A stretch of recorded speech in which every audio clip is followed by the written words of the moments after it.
उन्होंने अपना अंतिम पत्र लिखा और उस पत्र के शब्द इतने सुंदर,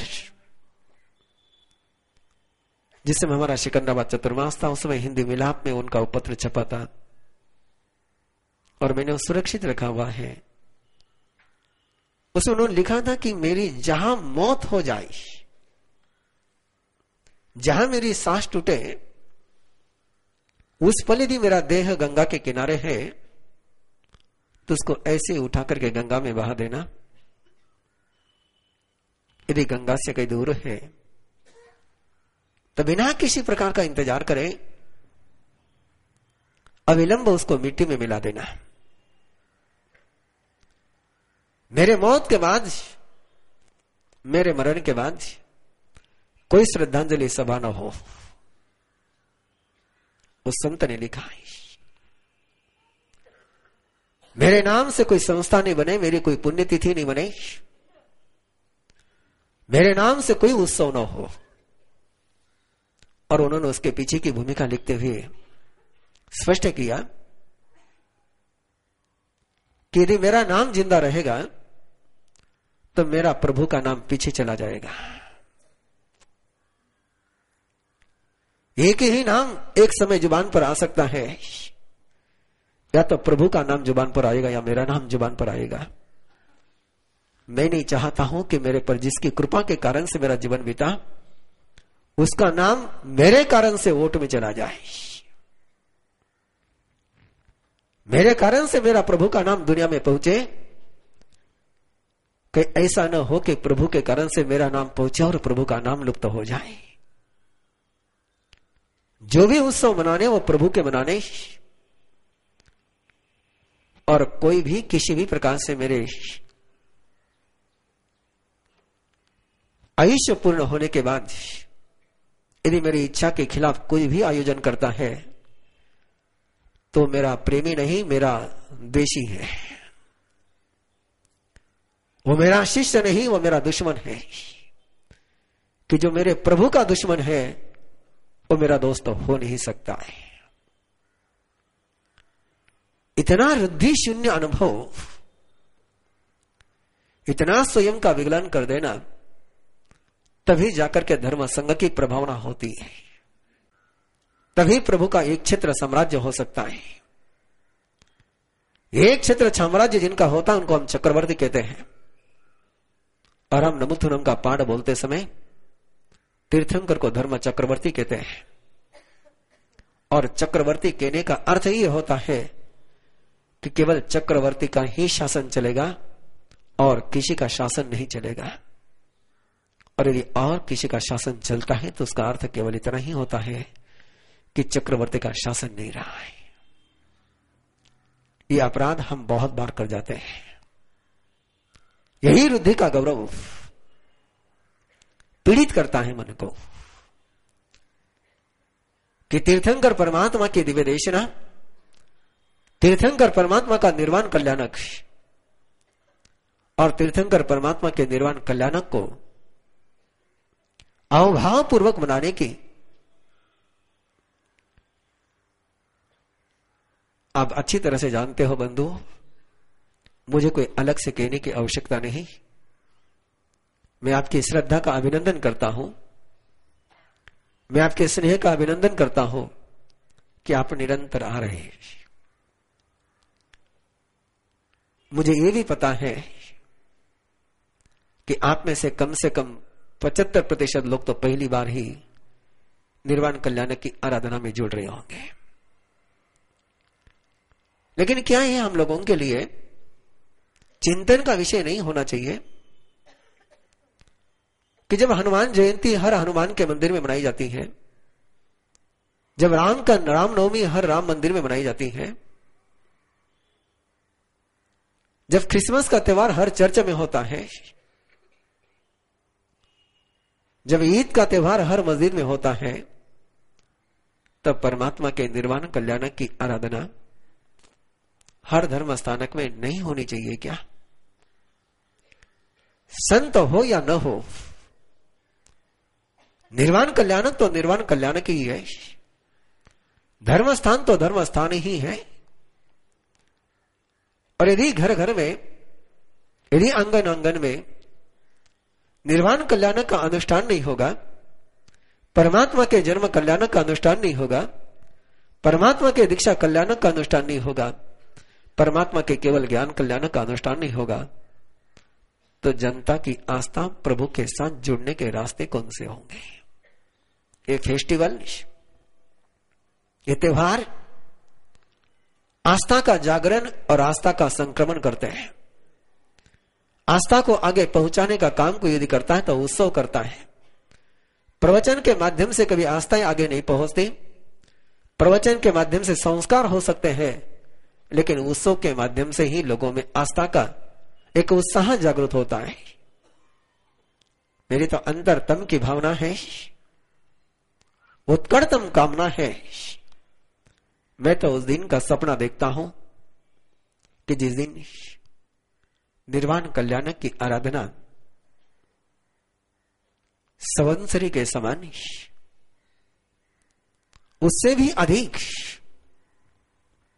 कि संवत्सरी को लेकर तो फिर मतभेद है, चौथ पांचम का झगड़ा है, लेकिन कृपा है कि कम से कम निर्वाण कल्याणों को लेकर के कोई झगड़ा नहीं है।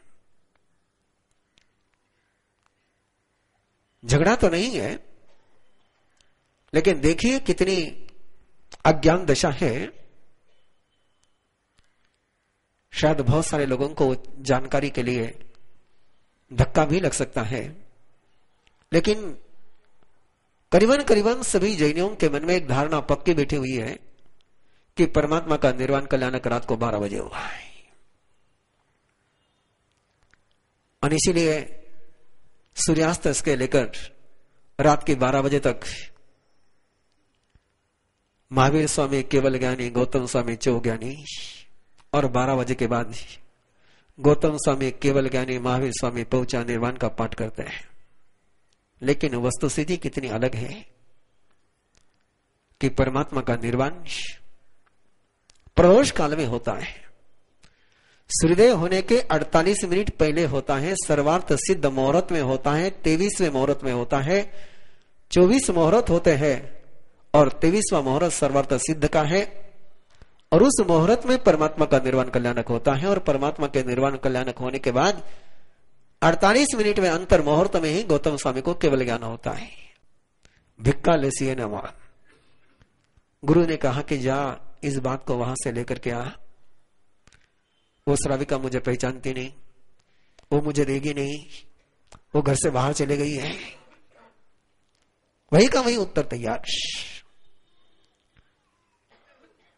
गुरु कहे और उत्तर कृति के बजाय यदि उक्ति से दिया जाए, और आचार्य को लगा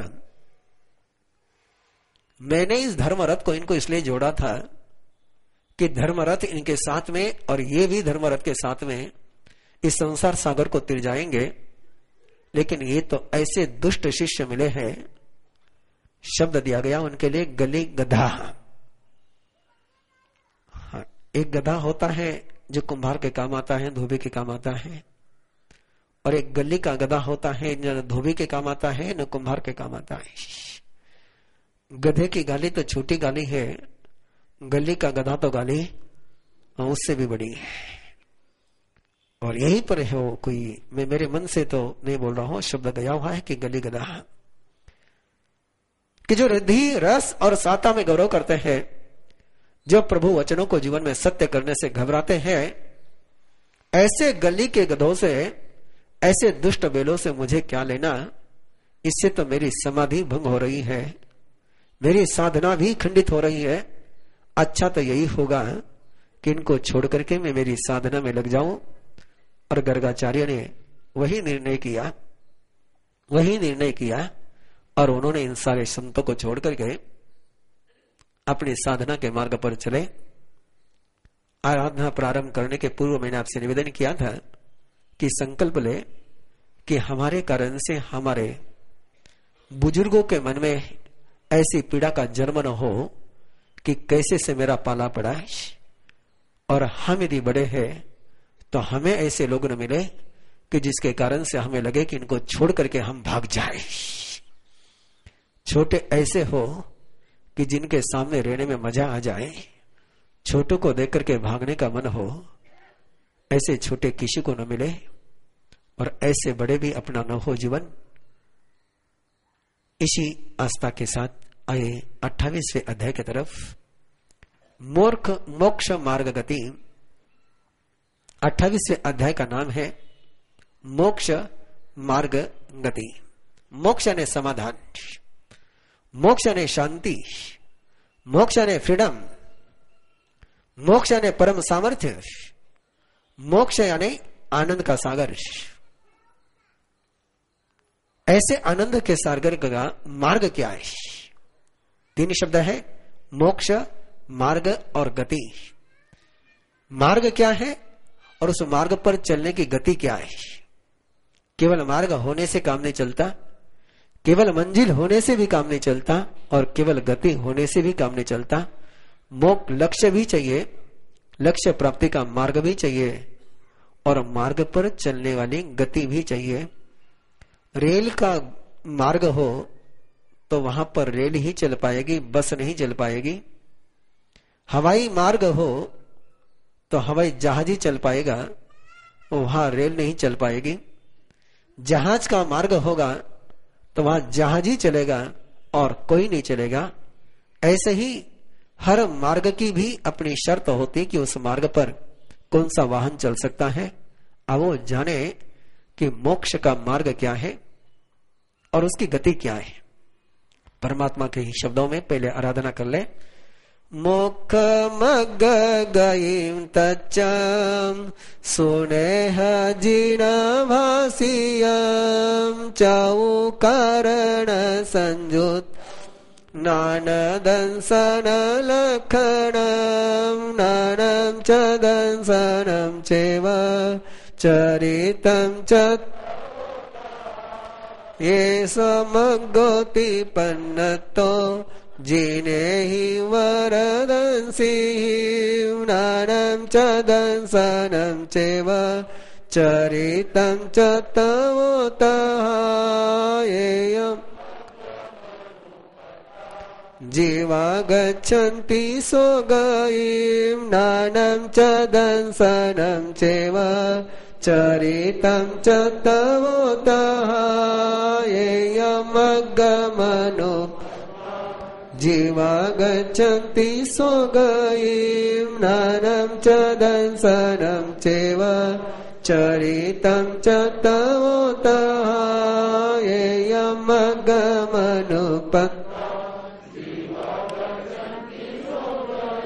तत् पंचवीयं नानं सोऽयमभिनिभोयं वोहि नानं तोतायं मननं च केवलं येयं पंचवीयं दौवानय गुणानय पञ्चवाणं च संवेशि नानं नारीः देशीयं गुणानमासवोदवम् एकदवसीया गुणालक्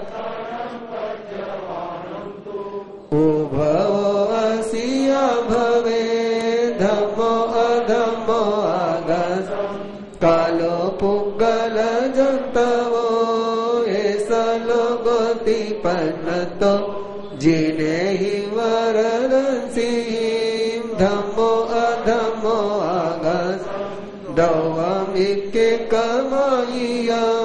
अनन्तानि यदवानि गैलक्षणो धम्मो अहमठनलक्षणो भयणं संवदवान् नहमोगाहलक्षणो वत्तनलक्षणो जीवो गलक्षणो नारेणं दंसनेनं च सुहेनाय दुयेनाय नानं च दंसनं चरितं च तवोतः इरियं वो गोय येयं जीवसलक्षणं नानं च दंसनं चैव चरितं च तवोतः इरियं सलक्षणं ज्ञानं च दर्शनं चैव चरितं च तव वीर्यं वोगोय येयं जीव सलक्षणं सद्दो यार उज्जोव पबाचाया तवो इवावनगं पुंगलनं तुलकनं वेगतं च पुवतं च संखासंठानमेवय संजोगाय विभागाय पंजवानं तुलकनं जीवा जीवाय बन्धो पूर्णं पावा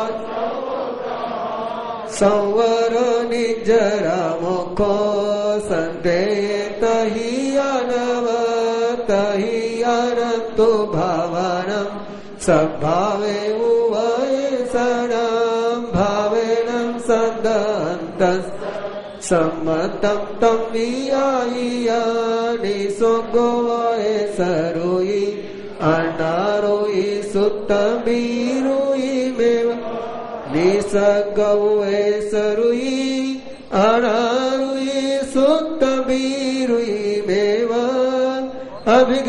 अभिगमविथाररुयि किरिया संख्येवदमरुयि भुवि तेन हि गया जीवा जीवाय पूर्ण पावं ससम्मुया सवसंवरोय रोयैवो निसगो जोजिन दिट्टे चौवे सदहाय सयमेव एमेव नन्नहतीय स निसगरुईति नायो ए चेवो भावे वोइट्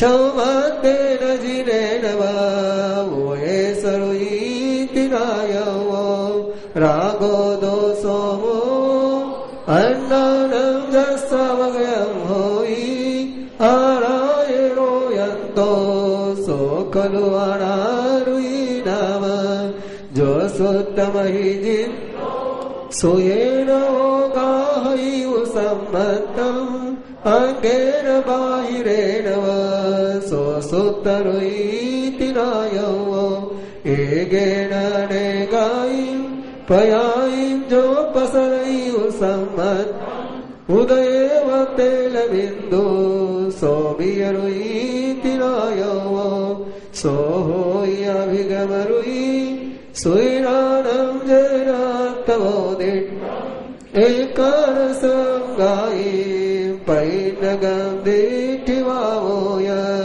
दवान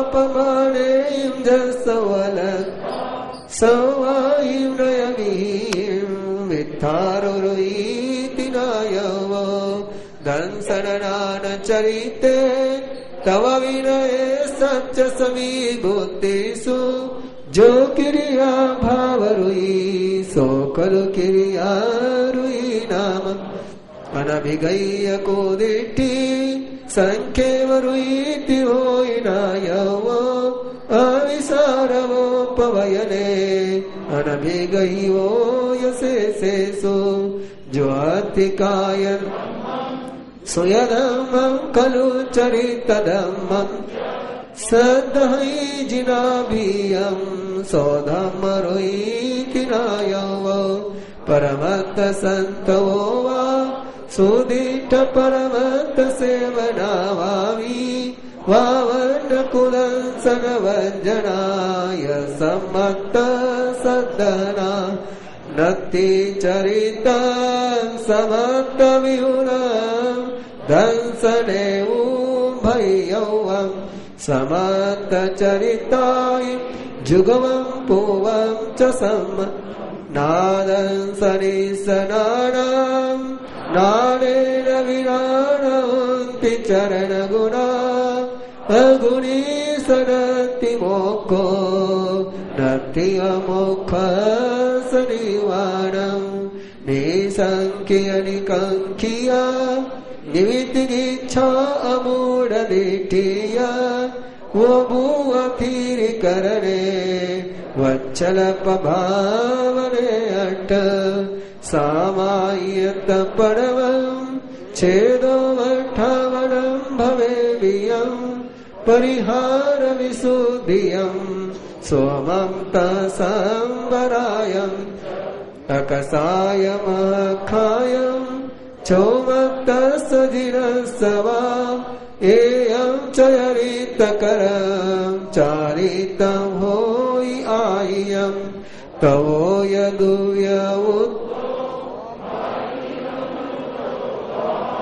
बाहिरो चव्योतो एवं अभक्तरो तवो नानेन जानई दंसनेन यसदये चरितेन निगिन्नायि तवेन परिशुद्धयि खविता पूवकमायि संजमेन सव दुःख पयिनटा पक्कवन्ति मयसिनो सव दुःख पयिनट पक्कवन्ति मयसिनो तिविधि मुख मग्ग गई नामम 28 अजयनम संपूर्णम नानेन जानई भावे दंसनेन यसदये चरितेन निगिन्नहि तवेन परिसुजयि सव दुख पहिनट्ठा पक्कमंती महेशिनो। सभी प्रकार के दुखों का नाश करने के लिए पराक्रम करे महर्षि। पराक्रम करते महर्षि कैसे करते हैं? नानेन जानई भावे, जो भावों को जाने वो ज्ञानी, जो अभाव को जाने वो अज्ञानी, जो है उसको जाने वो ज्ञान, जो नहीं है उसको जाने वो अज्ञान नहीं। सपने में आप किसको जानते हैं? जो है उसको या जो नहीं है उसको? जो नहीं है उसको। इसलिए सपना कैसा है? झूठा है। इसलिए सपने का ज्ञान भी कैसा है? झूठा है। जो है उसको जाने तो भाव की प्राप्ति हो।